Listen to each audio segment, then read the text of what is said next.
Students, तो बेटा अब हम आपके साथ जो हमारी कृतिका भाग 2 है उसके प्रश्न उत्तर रिवाइज करेंगे जो एग्ज़ाम के लिए बहुत ही महत्वपूर्ण है। तो हमारा फर्स्ट लेसन है माता का अंचल। इसके अंदर फर्स्ट क्वेश्चन आपका पूछ रखा है, मुसन तिवारी द्वारा बाल मंडली की शिकायत के बाद पाठशाला में भोलानाथ के साथ कैसा व्यवहार हुआ और उन्हें उनके पिताजी के द्वारा किस प्रकार घर लाया गया। इस घटना से बच्चों की किस मनोवृत्ति का पता चलता है, माता के अंचल पाठ के आधार पर स्पष्ट कीजिए। तो बेटा देखिए इसके अंदर क्या कहता है, मुसन तिवारी जब ये आम के खेत में पकड़े जाते हैं तो उस किस्से का यहाँ पर जिक्र किया गया है। तो देखिए, मुसन तिवारी द्वारा बाल मंडली की शिकायत के बाद पाठशाला से 4 लड़के भोलानाथ और बैजू की गिरफ्तारी का वारंट लेकर निकले। भोलानाथ जैसे ही घर पहुंचा वैसे ही वे चारों लड़के उस पर टूट पड़े और उसे लेकर मुसन तिवारी के पास गए। उन्होंने भोलेनाथ की खूब खबर ली। भोलानाथ का रोते रोते बुरा हाल था। जब भोलेनाथ के बाबूजी ने यह सुना तो वो दौड़ते हुए पाठशाला तक पहुंच गए और गोद में उठाकर उसे पुचकारने और बहलाने का प्रयास करने लगे। फिर उन्होंने गुरुजी से विनती करके गोदी में भोलानाथ को घर ले आए। इस घटना से यह स्पष्ट होता है कि बच्चों में चिढ़ाने एवं तंग करने की प्रवृत्ति बहुत होती है। ये परिणाम के बारे में बिना सोचे ही अपने मन की इच्छा पूरी करने लगते हैं। संभवतः नटखट होना इसी को कहा जाता है। इसके अलावा यह भी स्पष्ट है कि खेल के चक्कर में वे सारी बातें भूल जाते हैं और जब उन्हें दोस्तों का समूह मिलता है या टोला मिलता है तो वो अपने दुखों को भूल जाते हैं और वो क्या करते हैं, अपने टोले के साथ मस्ती करना पसंद करते हैं। नेक्स्ट इसके अंदर क्वेश्चन पूछ रखा, माता का अंचल पाठ में लेखक का अपने माता पिता से बहुत लगाव है। माता पिता भी उनका बहुत ध्यान रखते हैं। आपके विचार से लेखक को अपने माता पिता के लिए क्या क्या करना चाहिए। तो इसके अंदर क्या दे रखा है बेटा, देखिए जो माता का अंचल पाठ है, जैसा कि पाठ में बताया गया है कि भी लेखक का अपने माता पिता से बहुत लगाव था। माता पिता भी उनका बहुत ध्यान रखते थे। लेखक को अपने पिता से अधिक जुड़ाव था। वह अपने पिता के साथ बाहर बैठक में सोया करता था। पिता ही उसे नहलाया धुलाया करते थे, तैयार करते थे, पूजा में अपने साथ उसको बिठाते थे। माँ लेखक को दूध पिलाती थी, ठीक प्रकार खाना खिलाती थी, उसके सिर पर तेल लगाती थी, चोटी मनाती थी, उसकी माथे पर काजल की बिंदी लगाकर नज़र से बचाने का प्रयास करती थी। तो बेटा इस तरह फिर और क्या करता था, लेखक अपने पिता के कंधे पर बैठकर वो क्या करता था, गंगा स्नान के लिए निकलता था। लाड़ में अपने पिता की मूछें उखाड़ने लगता था और जब भी उसके ऊपर मुसीबत आती है, जब वो जैसे मिट्टी खोदते हैं तो वहाँ पर सर्प निकलता है तो वो वहाँ से दौड़ पड़ते हैं, तो वो अपने माता के अंचल की शरण लेता है। तो इस प्रकार क्या करते हैं, लेखक के माता पिता उसे सुख पहुँचाने का हर संभव प्रयास करते हैं।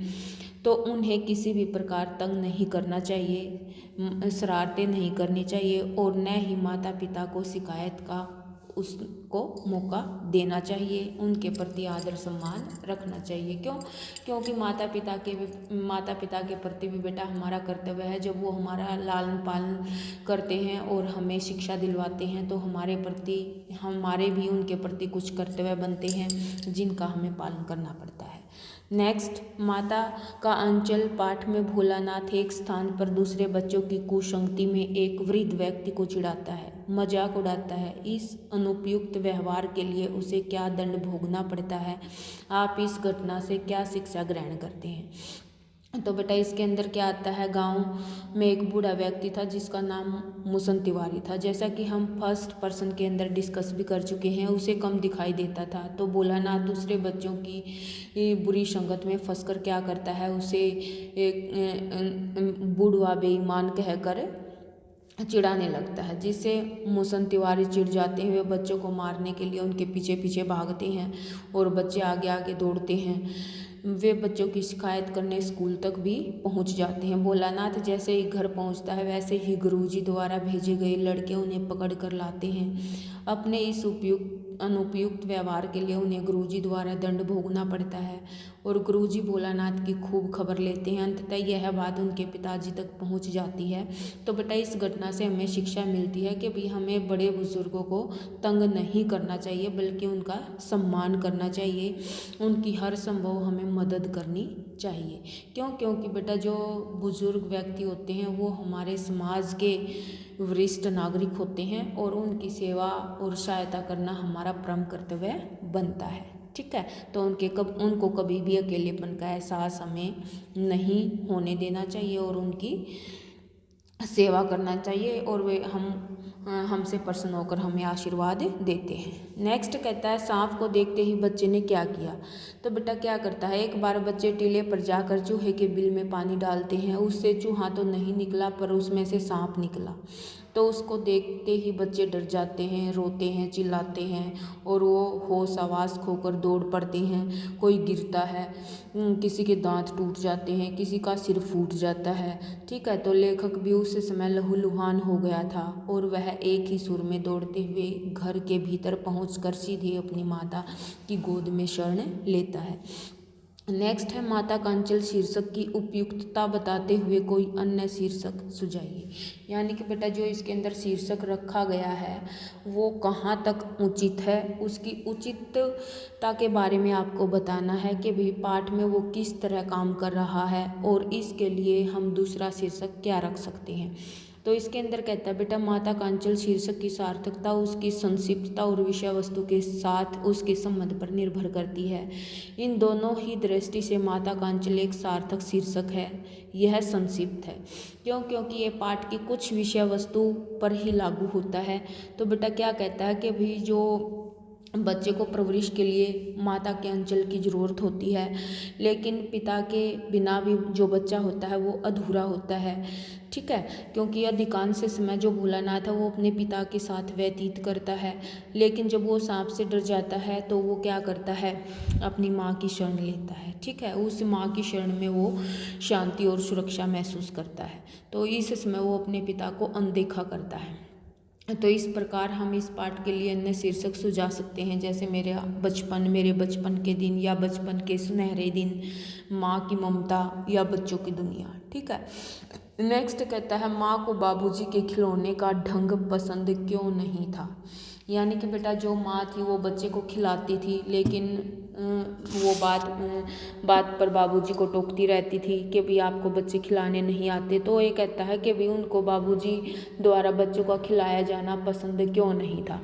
तो वह कहती है, माँ को बाबूजी के खिलाने का ढंग पसंद इसलिए नहीं था क्योंकि वह 4-4 दाने के कोर भोलानाथ के मुँह में देते थे। इससे वह थोड़ा खाने पर भी समझ लेता था कि बहुत खा लिया है। यानी कि बेटा वो बच्चे को अच्छे से खिला नहीं पाते थे। माँ भर मुँह कोर खिलाती थी, थाली में दही भात सानती थी और तरह तरह के पक्षियों के बनावटी नामों के कोर बनाकर खिलाती थी। तभी उसे संतुष्टि होती थी कि बच्चे का पेट भर गया है। यानी कि माता जब तक स्वयं खाना नहीं खिला लेती थी बच्चे को, तब तक उसको संतुष्टि नहीं होती थी। नेक्स्ट कहता है, मुसन तिवारी कौन था, उसे किसने चिढ़ाया और दंड किसे मिला। मुसन तिवारी कौन था, एक गांव का बुजुर्ग व्यक्ति था बेटा, जिसे कम दिखाई देता था। तो उसे बैजू ने चिढ़ाया था और उसे बोला था कि भाई बुढ़वा बेईमान, मांगे करेले का चोखा।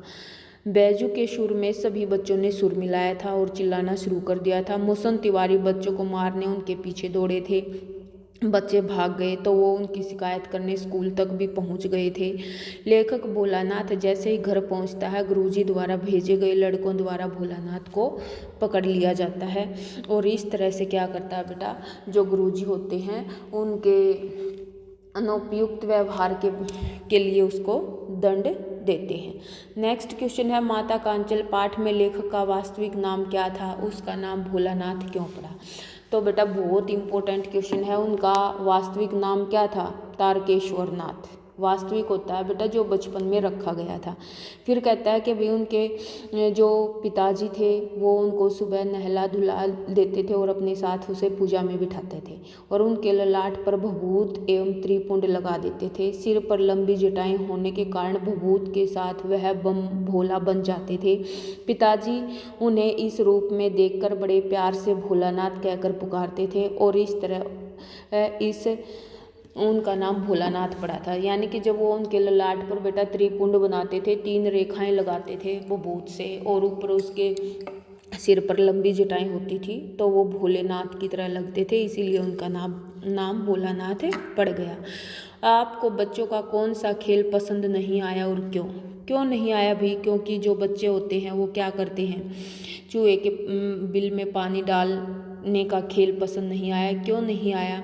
क्योंकि वो तो ये सोच रहे थे कि भाई चूहा बाहर आएगा, लेकिन उनको ये पता नहीं था चूहे की जगह यहाँ दूसरी चीज़ भी निकल सकती है जिससे उनको नुकसान हो सकता है और नुकसान वास्तविक रूप में उनको उठाना भी पड़ता है। वहाँ पर चूहे की बजाय सर्प निकल पड़ता है जिससे बच्चे होश आवास खोकर दौड़ने लगते हैं। कोई गिरता है, किसी के दांत टूट जाते हैं, किसी का सिर फूट जाता है। ठीक है, तो इसीलिए मुझे ये खेल पसंद नहीं आया। नेक्स्ट है बेटा, लेखक भोलानाथ को उनके पिताजी अपने साथ पूजा में क्यों बिठाते थे बेटा? क्योंकि उनका जो पिता था वो धार्मिक प्रवृत्ति का व्यक्ति था। पूजा अर्चना में वो विश्वास रखता था, रामायण का पाठ करता था, तो ये सभी संस्कार वो भोलानाथ में डालना चाहता था। इसीलिए जब वह पूजा करते थे तब उन्हें भी नहला धुलाकर पूजा में अपने साथ बिठा लेते थे। पवित्रता का भाव, ईश्वर के प्रति आस्था और विश्वास की भावना के अपने बेटे में बचपन से ही पैदा कर देना चाहता था। यानी कि बेटा वो ईश्वर के प्रति उसकी आस्था बनवाना चाहता था और वो सभी संस्कार अपने बच्चे में डालना चाहता था, तो इसीलिए वो उसको पूजा में बिठाता था। भोलानाथ माँ के साथ कितना नाता रखता था? माँ के साथ तो बेटा वो केवल खाने पीने तक सीमित रहता था या फिर वो उसके बालों में काले तेल की मालिश करती थी।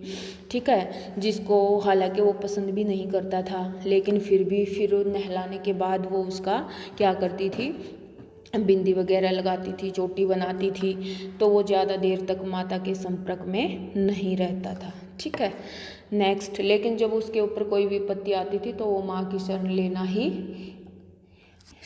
पसंद करता था क्योंकि वो वहाँ पर ज़्यादा सुरक्षा महसूस करता था। नेक्स्ट है, माता कांचल पाठ में बच्चे बारात का जुलूस कैसे निकालते हैं कि भाई वो कनस्तर का तो तंबूरा बना देते हैं। आम की उगी हुई गुठली को घिसकर शहनाई बनाई जाती थी। बच्चों में से कोई दूल्हा बन जाता था, कोई समधी। बारात चबूतरे के एक कोने से जाती थी और दूसरे कोने से वापस आ जाती थी।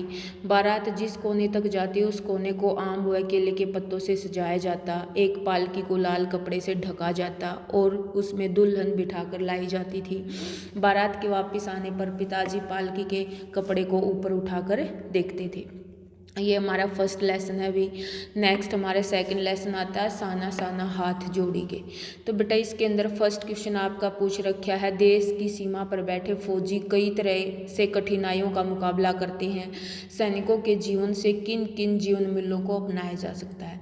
तो बेटा जो देश के फौजी होते हैं वो क्या करते हैं, तन मन धन से देश की सेवा करते हैं, अनेक कठिनाइयों का सामना करते हैं। तापमान 0 से नीचे हो या रेगिस्तान में सूरज की प्रचंड गर्मी हो, फिर भी वो सहरस मौसम की मार सहन करते हुए देश की सुरक्षा में लगे रहते हैं। अपने परिवार से दूर रहते हैं लेकिन फिर भी उनको दूर रहने का दर्द नहीं होता। तो बेटा सैनिकों का जीवन सभी के लिए आदर्श और देश प्रेम की भावना को जगाता है। तो उनसे हमें क्या सीख लेनी चाहिए कि भाई देश से बड़ा हमारा कोई कर्तव्य नहीं है। देश है तो हम हैं। जिस देश की माटी ने जन्म दिया है हमें सदा उनके लिए बलिदान करने के लिए हमेशा तैयार रहना चाहिए। एक दूसरे के दुख दर्द को समझना चाहिए और जीवन में जितनी भी कठिनाइयाँ आती हैं सहरस हमें उनका सामना करना चाहिए। यानी कि हमारे अंदर संघर्ष करने की प्रवृत्ति हर संभव प्रबल होनी चाहिए। नेक्स्ट कहता है आप किसी पर्वतीय स्थल पर घूमने गए थे, व्यावसायिक गतिविधियों से प्रभावित जीवन मूल्यों वाले उस क्षेत्र के दर्द को एक लेख के रूप में लिखिए। यानी कि बेटा पर्वतीय स्थल पर घूमने गई, वहाँ पर आपने क्या देखा। तो बेटा यहाँ पर क्या है, इसने कोई भी आप स्टोरी इसके अंदर लिख सकते हैं कि भाई पर्वतीय क्षेत्रों में जब हम जाते हैं तो जो पहाड़ियाँ होती हैं वो बर्फ़ से ढकी हुई होती हैं, ठीक है, और भीड़ भाड़ से भरा क्षेत्र होता है। सड़कों के दोनों ओर खाने पीने से लेकर स्थानीय सामानों की दुकानें लगी पड़ी थी। लोग खा पी कर पानी की बोतलें या सड़कों के किनारे ही फेंक रहे थे। तो पूरा पर्वतीय स्थल छोटे छोटे होटलों से भरा पड़ा था और कहीं खाने के ढाबे खुले थे तो कहीं लोगों को आकर्षित करने के लिए फेरी वाले स्थानीय लोग सामान लिए पीछे पीछे घूम रहे थे, ठीक है। तो मुझे लगता है कि प्रकृति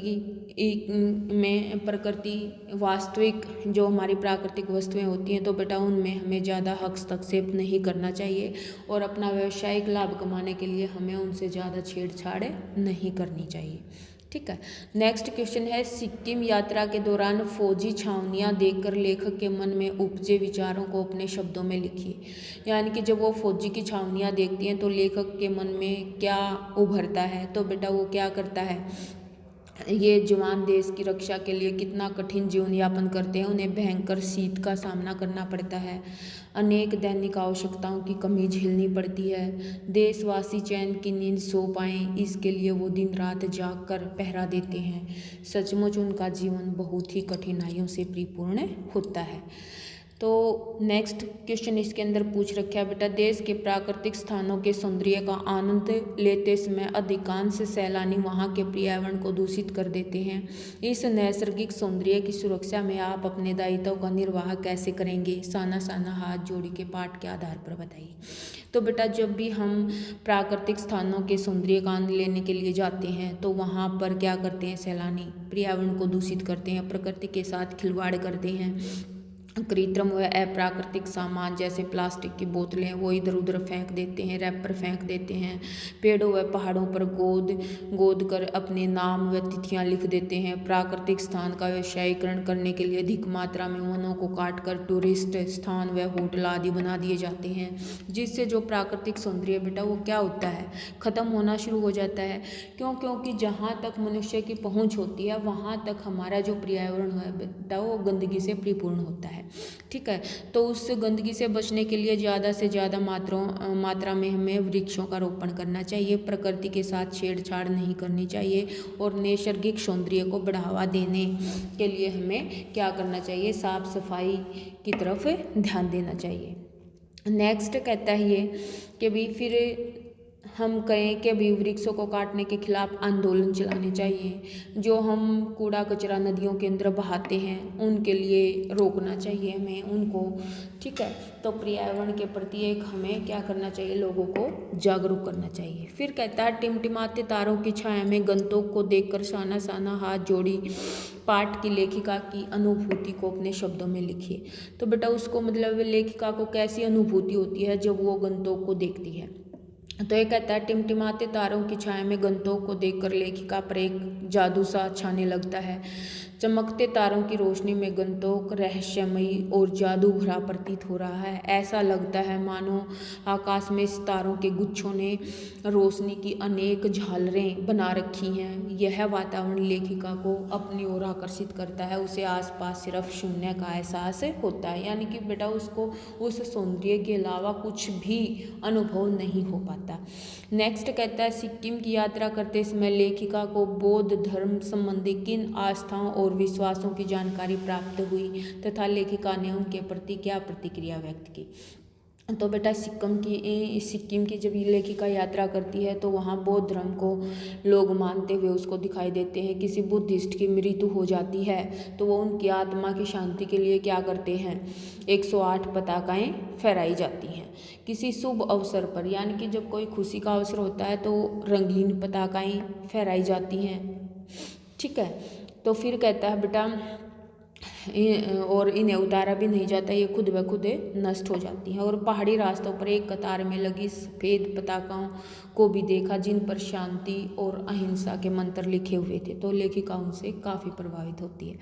फिर कहता है सिक्किम यात्रा के दौरान आदिवासी युवतियों को देखकर लेखिका के मन में क्या विचार उत्पन्न हुए। क्योंकि भाई आदिवासी जो युवतियाँ बेटा वो काफ़ी संघर्ष करती हैं, कठोर परिश्रम करती हैं। तो क्या करती हैं, उनके हाथों में वो कुंदाल हथौड़े देखती हैं। क्योंकि वो पत्थर तोड़ने का काम कर रही हैं। तो खतरनाक उनका यह काम अत्यंत खतरनाक होता है, कठिनाई से परिपूर्ण होता है। तो उसने ये बताया कि भाई ये हर रोज़ जोखिम भरा जीवन जीती हैं। ठीक है, बहुत काम लेकर समाज को बहुत अधिक लौटाती हैं। उसने यह भी देखा कि उनके जो बच्चे हैं वहाँ पढ़ाई न करके मवेशी चराते हैं। मवेशी होता है बेटा पशुओं को चराना, पानी भरते हैं। और वो पहाड़ों पर रहने वालों का जीवन अत्यंत कठिनाइयों से भरा हुआ लेखिका को महसूस होता है। ठीक है, नेक्स्ट कहता है ये सिक्किम नवयुवक ने स्नोफॉल की कमी का क्या कारण बताया तथा कटाव के विषय में क्या जानकारी दी। जो स्नोफॉल है बेटा उसका कम होना, उसका क्या रीजन बताया कि भाई जो दिन प्रतिदिन प्रदूषण बढ़ रहा है, प्रदूषण के अनेक बुरे प्रभाव हमारे वातावरण पर देखे जा सकते हैं। ठीक है, लोगों को सांस लेने में कठिनाई आती है, स्वच्छ वायु न मिलने के कारण लोग बीमारियों से घिर रहे हैं। और साथ में वायु प्रदूषण के साथ साथ जल प्रदूषण भी बढ़ता जा रहा है। शीतल और पवित्र नदियाँ प्रदूषित हो गई हैं। परिणाम स्वरूप पेट की अनेक बीमारियों को सहना पड़ता है। गाइड ने साथ ही कटाव के विषय में बताया। जो कटाव है वो क्या बेटा, एक टूरिस्ट पैलेस है। ठीक है, इस कारण वहाँ का प्राकृतिक सौंदर्य अछूता है और कटाव का व्यवसायीकरण नहीं हो पाया है। और इसको क्या कहा जाता है, भारत का स्विट्जरलैंड कहा जाता है। ठीक है, यहाँ कोई भी दुकान भी नहीं है। जो दुकान होती तो फिर यहाँ पर बेटा रैपर वगैरह और होके हमारा पर्यावरण दूषित हो जाता है। तो वहाँ पर कोई दुकान भी नहीं है। तो बेटा उस वहाँ का जो प्राकृतिक सौंदर्य है वो बहुत ही अलग है। ठीक है, वो ऐसा लगता है मानव प्रकृति ने हमारे लिए ये वरदान के रूप में दिया हुआ है। नेक्स्ट कहता है साना साना हाथ जोड़ी यात्रा वृतांत में वर्णित ऐसी घटना का उल्लेख कीजिए जिसने आपको बहुत अधिक प्रभावित किया है।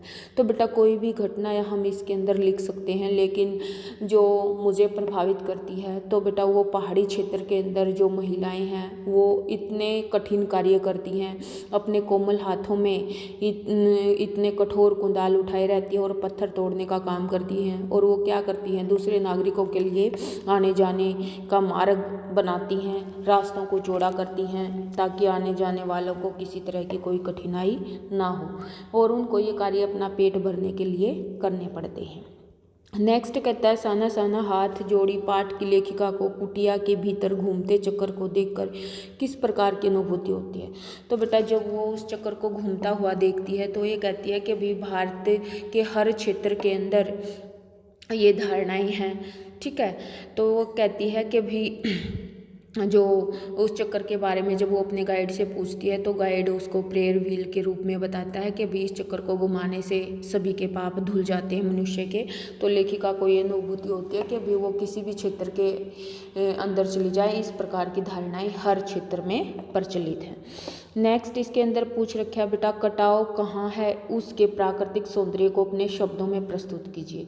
तो जो कटाव है वो कहाँ है, भारत के पूर्वोत्तर राज्य सिक्किम में लायुंग से 500 फीट की ऊंचाई पर है। कटाव इतना सुंदर है कि यह भारत में स्विट्जरलैंड के नाम से जाना जाता है। चारों तरफ बर्फ बिखरी है। यहाँ के हिम शिखर एक प्रकार के जल स्तंभ हैं जो सर्दियों में बर्फ के रूप में जल का संग्रहण करते हैं और गर्मियों में क्या करता है, ये बर्फ पिघलकर जो मैदानी क्षेत्रों की प्यास बुझाने का काम करती है। तो बेटा ऐसा जो नैसर्गिक सौंदर्य है वो हमें कहीं भी देखने को नहीं मिलता और ऐसे अद्भुत सौंदर्य को देखकर मनुष्य खुद ब खुद उसकी ओर आकर्षित हो जाता है। नेक्स्ट कहता है साना साना हाथ जोड़ी पाठ में श्वेत और रंगीन पताकाएं किन अवसरों की ओर संकेत करती हैं। जो श्वेत पताकाएं होती हैं बेटा वो 108 फहराई जाती हैं किसी बुद्धिस्ट यानी कि बौद्ध धर्म को मानने वाले व्यक्ति की जब मृत्यु होती है तो उनकी आत्मा की शांति के लिए ये पताकाएं फहराई जाती हैं, जिन्हें उतारा भी नहीं जाता, ये खुद ब खुद नष्ट होती हैं। लेकिन जो रंगीन पताकाएं होती हैं बेटा वो किसी शुभ कार्य के लिए या मंगल कार्य के लिए फहराई जाती हैं। ठीक है। नेक्स्ट इसके अंदर पूछ रखा है, साना साना हाथ जोड़ी पाठ की लेखिका का मन फौजी छावनी में लिखे we give our today for your tomorrow. वाक्य को पढ़कर उदास क्यों हो जाता है? तो बेटा उदास क्यों हो जाता है? क्योंकि ये फौजी हैं जो -15 डिग्री सेंटीग्रेड तापमान में भी क्या करते हैं, देश की रक्षा के लिए पूर्ण रूप से तैयार रहते हैं। ऐसे तापमान में पेट्रोल के अलावा सब कुछ जम जाता है। वो इतनी अनेक कठिनाइयों को सहते हुए अपने परिवार से अलग रहकर जब वो अपनी जान जोखिम में डालकर देश की सुरक्षा करते हैं तो बेटा उनके त्याग और बलिदान को देखकर जो लेखिका है वो उदास हो जाती है। नेक्स्ट कहता है, साना साना हाथ जोड़ी पाठ में सीमाओं पर बैठे सैनिकों के प्रति देश के नागरिकों के लिए क्या संदेश दिया हुआ है, अपने शब्दों में लिखिए। तो बेटा क्या संदेश दे रखा उन्होंने कि भी नागरिकों को सैनिकों का सदा सम्मान करना चाहिए, उनके परिवार का हर संभव सहयोग देना चाहिए, उनके अंदर त्याग सेवा बलिदान संघर्षपूर्ण जीवन को अवश्य समझना चाहिए। वे किसी प्रकार इतनी कठिनाइयों में अपने परिवार से अलग रहकर सीमाओं की रक्षा करते हैं और हमें स्वतंत्र रूप से निडर होकर जीने का भाव प्रदान करते हैं। ठीक है। नेक्स्ट हमारा लेसन आता है बेटा, मैं क्यों लिखता हूँ। तो बेटा देखिए इसके अंदर क्या दे रखा है, मैं क्यों लिखता हूँ प्रश्न के उत्तर में अज्ञे ने क्या कहा है। तो बेटा वो क्या कहता है कि भाई मन की व्यवस्था होती है, यानी कि मन के अंदर इतने विचार उमड़ते हैं, उन विचारों से मुक्ति पाने के लिए लेखक लिखता है। अतः वह लिखकर उनसे मुक्त होना चाहता है, तो इसीलिए वो लिखता है ताकि स्वयं को जान और पहचान सके। उनके मन में जो विचारों की छटपटाहट व बेचैनी होती है उससे मुक्ति पाने के लिए वे लिखना चाहता है। वे यह भी जानते हैं कि कई बार व्यक्ति प्रसिद्धि पाने धन अर्जित करने के लिए भी लिखता है, और कई बार क्या होता है बेटा जैसे पत्रकार वगैरह होते हैं ये धन के दबाव में आकर के लिखते हैं, धन पाना चाहते हैं या कोई दूसरी पार्टी इनके ऊपर दबाव बनाती है। ठीक है, तो इस तरह से लेखन कार्य किया जाता है। लेकिन जो लेखक है यहाँ पर वो आत्म संतुष्टि के लिए लिख रहा है।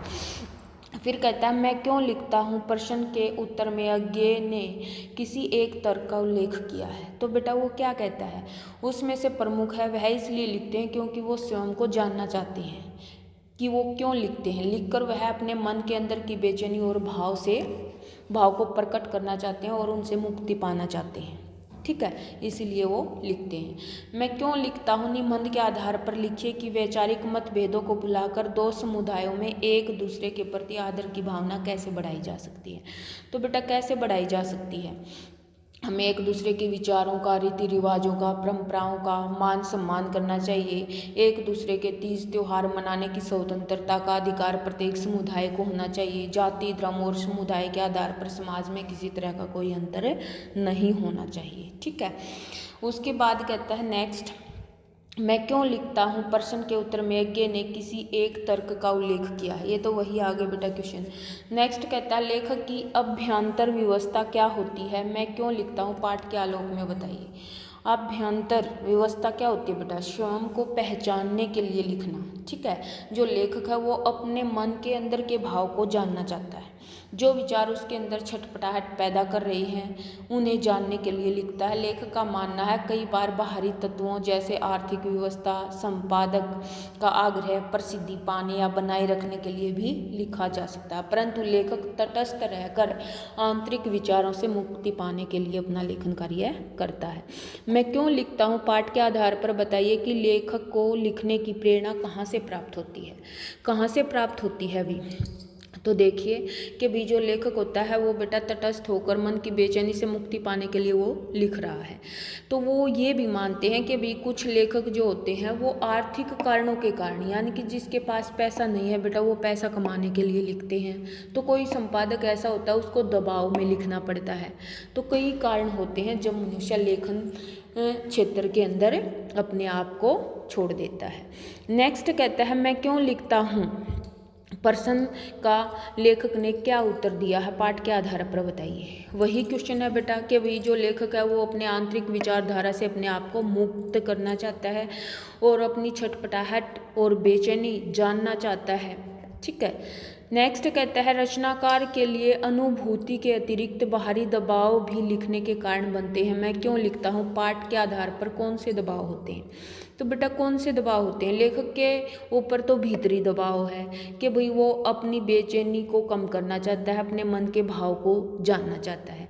लेकिन बेटा कई बार क्या होता है कि भी जो आंतरिक व्यवस्था या प्रेरणा के अतिरिक्त बाहरी दबाव भी लेखक लिखने का कारण बनता है। हिरोशिमा पर लिखी लेखक की कविता उसके आंतरिक व बाह्य दबाव का परिणाम है। लेखक ने हिरोशिमा में हुए भीषण नरसंहार की पीड़ा को वहां जाने से पहले अनुभव किया था, लेकिन जापान यात्रा के दौरान उन्होंने उस विनाश लीला के दुष्प्रभाव का साक्षात्कार भी किया था, जिसके परिणाम स्वरूप उन्होंने क्या किया था बेटा, हिरोशिमा पर कविता लिखी थी। ठीक है, यह अभिव्यक्ति उनकी यात्रा के बाद बाह्य दबाव एवं आंतरिक अनुभूति दोनों के कारण से हुई थी, क्योंकि बेटा उसके ऊपर जब लेखक ने वहाँ पर यात्रा कर ली थी तो उसके ऊपर दबाव भी आ गया था कि भाई उन्होंने सारी चीज़ों को आँखों से देख लिया था, और आँखों से देखने के बाद जो उनकी आंतरिक छटपटाहट थी वो और ज़्यादा बढ़ गई थी, वो उससे भी मुक्त होना चाहता था, तो इसीलिए लेखक को लिखने के लिए बाध्य किया गया था।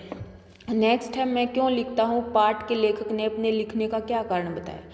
क्या बताया, ये बार बार क्वेश्चन आ रहा है बेटा कि भाई वो अपने आंतरिक विचारों से अपने आप को मुक्त करना चाहता था, अपनी बेचैनी और छटपटाहट को कम करना चाहता था, तो इसीलिए वो अपनी मन की व्यवस्था पहचानना चाहता था कि भाई मेरे मन के अंदर क्या चल रहा है, इसीलिए वो लेखन कार्य के अंदर उतरा था। तो बेटा ये हमारे कृतिका के क्वेश्चन हैं, उम्मीद करती हूँ आपको अच्छे से समझ में आ गए होंगे। तो बेटा अगर आपको अच्छे से समझ में आ जाएं तो कमेंट के माध्यम से अपने विचार हम तक पहुँचाएँ, और वीडियो को शेयर करें, लाइक करें, और बेटा चैनल को सब्सक्राइब करें। धन्यवाद, थैंक यू।